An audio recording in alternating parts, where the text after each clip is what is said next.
Hello, my name is Dr. Jack. Thanks for joining me on this video. I wanted to do a research article summary on a couple of special cannabinoids, namely CBGA and CBDA. Dr. Richard Breeman and his team at Oregon State's Global Hemp Innovation Center demonstrated in a lab that these two cannabinoids can actually bind to the spike protein of the COVID-19 virus, thereby preventing it from infecting our cells. We will take a deeper dive into all of this within this video to discuss what they found and what all of this means. We will cover the details, the possibilities, as well as the limitations. And in the process, we will also be discussing some of the misunderstandings around this pandemic, the virus, and the vaccine. So without further ado, let's jump right in.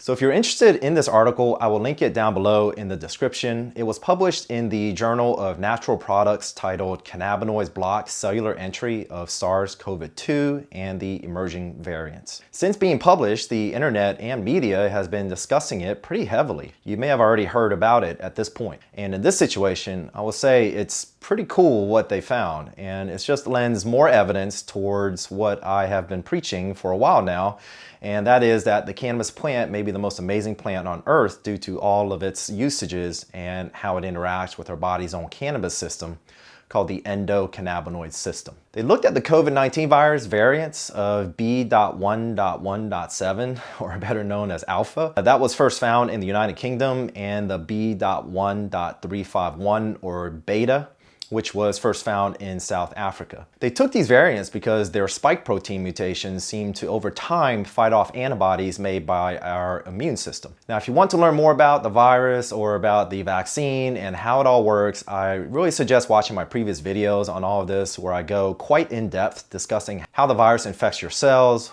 what it does afterward, and how the vaccine codes for this and primes your immune system to fight all of this. I have an entire playlist dedicated to all of this, so please feel free to check it out. At the time of this video recording, Omicron is ripping through society like a wildfire, but in my opinion, this is the variant we have been waiting for. It is highly contagious, but not as virulent, meaning that it does not get you as sick as other variants. So hopefully this variant will get us to some sort of herd immunity and finally get the world moving past all of this. However, this is not to say that we are not seeing severe complications even from Omicron. The difference in death rates of those vaccinated and those who have not is staggering when looking at the hospital systems, and I'm seeing the same thing in the local hospitals where I live as well. I want to pause a second and discuss this important concept. For a while, I was doing videos on busting the myths around the vaccine and COVID, but then I stopped as I felt that there were plenty of other content creators on YouTube covering it pretty well already. Another reason I stopped doing videos on the virus was because it just became exhausting trying to respond to all the very emotionally driven comments on the videos I was making. It's really difficult to watch how the vaccine and this virus have become a victim of health misinformation. The Office of the U.S. Surgeon General, Dr. Vivek Murthy, I hope I said his name right, released an entire community toolkit for addressing health information. It will be linked down below in the description as well. At this point, it's not a matter of if everyone will be exposed to COVID, but just a matter of when, in my opinion. And when that individual gets exposed, I think the important thing to ask oneself is whether you want to roll the dice with exposing your body to the entire virus, meaning the shell of this novel virus, the spike protein on it, as well as all the contents within it, or do you want to give your body some form of a defense mechanism to combat the virus's spike protein to prevent it from entering your cells and infecting them? Please realize that it is not 100% effective, as nothing in life is, except the saying goes, death and taxes, right?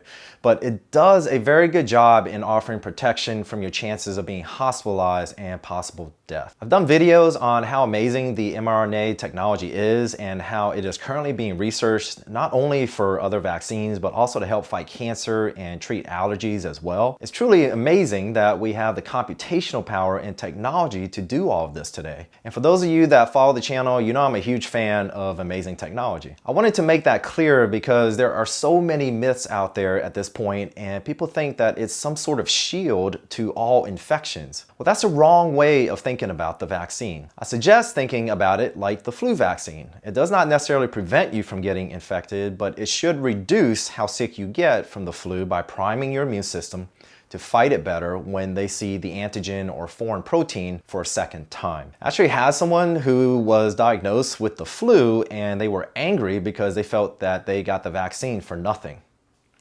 True story. You see, all vaccines work by priming your immune system. It introduces a part of the virus to your system so that cells called memory T and B cells can remember how to fight it in the future. You can think of it as a surprise attack by the virus initially. However, after the first mild attack, your immune system knows what to expect and is able to prepare for the next attack by calling in the cavalry if and when it occurs. So with that understanding, let's talk about the COVID-19 virus spike protein, because this is very relevant to this Oregon State study. This is what the vaccines prime your body to fight. The spike protein sits on the surface of the virus and is what is used to attach to your cells to infect them. What scientists have been able to do is recreate the genetic code for the spike protein and turn it into a vaccine. The virus gets you sick because the receptor that the spike protein attaches to is very prevalent in certain places like the lining of the lungs, arteries, heart, kidneys, and intestines.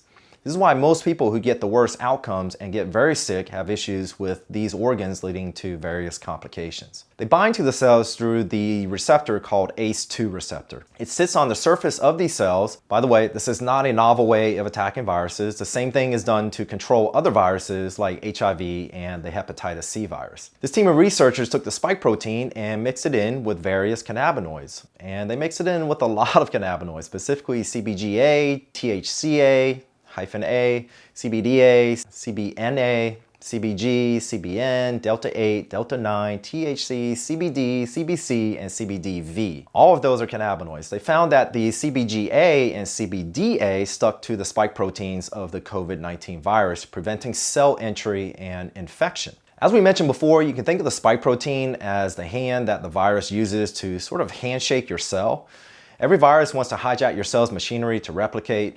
Once the spike protein handshakes with the ACE2 receptors in your body, it gains access to be fused into the cell and inject its cellular mechanisms to hijack your cell and begin replication. So if you have antibodies that attack the spike protein, it cannot get into your cells, and that is how the vaccine works. However, the real question is, how long do people have these antibodies? Hence all the talk about boosters and how long infected individuals have immunity and so on. What this study shows is that CBGA and CBDA attaches to the spike protein and prevents it from handshaking very well. Imagine a handshake to pull someone towards you, but you only have say a finger or two.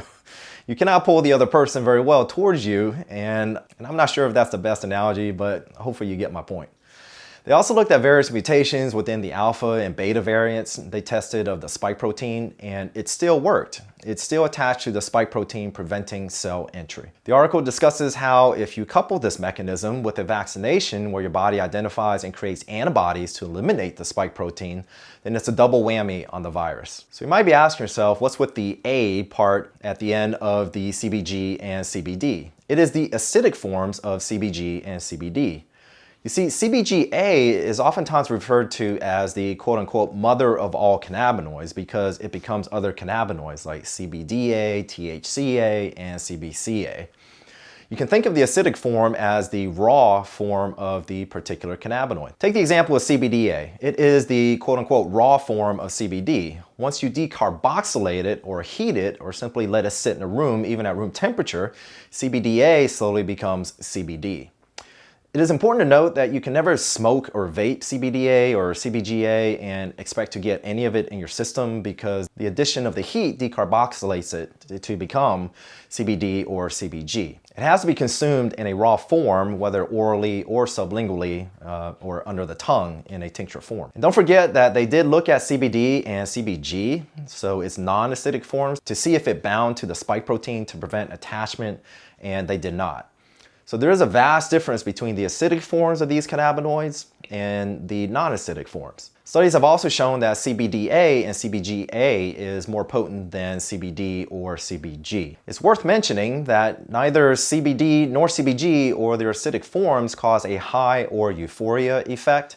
CBDA and CBGA have been shown to interact with many of the same receptors as regular CBD or CBG in the endocannabinoid system or your body's own cannabis system. And if you want to learn more about all of this, I will refer you to the countless videos I've done on this topic. Check out my CBD education playlist on my channel. So what are the limitations of this study? Keep in mind that this was done in a lab, and whether it binds the spike protein more tightly or not as tightly in the human body is really unknown, as well as what dose is actually needed to accomplish this.